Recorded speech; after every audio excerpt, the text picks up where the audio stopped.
Greece is still a pretty traditional and somewhat conservative country. When you make your way across the Greek mainland, you will notice that there are monasteries everywhere.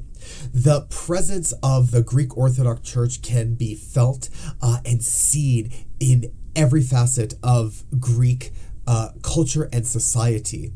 The same, unfortunately, can't be said about gay culture and queer visibility. And in fact, making my way through the mainland, I realized that a lot of gay visibility and a lot of queer spaces were really localized around the country's two largest cities, Athens and Thessaloniki. Now, that isn't to say that Greece is a homophobic country, but it is to say that a lot of gay culture and gay interactivity happens within the private sphere, not necessarily in the public sphere. Luckily, if you are making your way to Thessaloniki and Athens, there is definitely a scene there for you to enjoy. In Thessaloniki, there's actually a cluster of bars that are kind of wedged in between the city's two main artery streets that run east to west. And all of it kind of coalesces together just above the city's main port area. It's not really a village per se, but that's where you will find the majority of visible gay spaces for you to enjoy.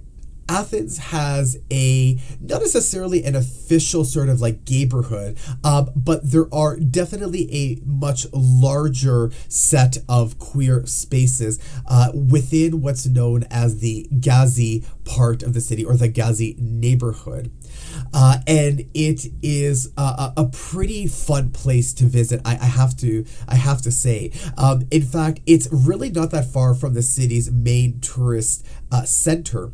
If you walk 20 to 25 minutes west from Monastiraki Square, you will be right in the center of the Gazi neighborhood. I mean, 20 minutes if you're gay, 25 minutes if you're straight, because, us gays, we like to walk really fast. And it's actually only one subway stop from Monastiraki station.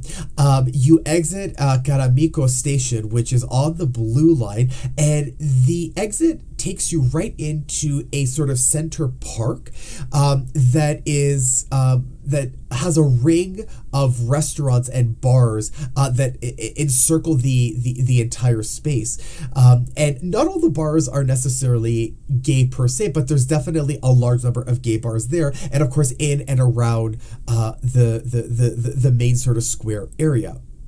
There are also bathhouses there, if that's your thing. There are a few there that are clearly marked and visible. So again, while it's more of a gay neighborhood than what I found in Thessaloniki, it was sort of more marked as a neighborhood, if you will. It's not an official sort of gay neighborhood like you would find, in like Chicago, Boys Town, or, Le Village in Montreal.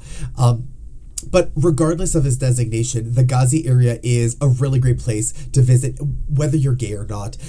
It's a gentrified area that has turned what was formerly an industrial space into a fun artistic space. Lots of restaurants, lots of bars, lots of clubs as well. It actually gave me almost West Hollywood vibes, in the sense that there was a large gay presence, but it seemed like that's the place where you go to club and party. And it also seems like there's just a very strong artistic presence, really interesting graffiti in the neighborhood, really interesting signage. So again, gay or not, daytime or evening, I highly recommend that you make your way to the Gazi neighborhood, which is, as I said, very easily accessible to everyone.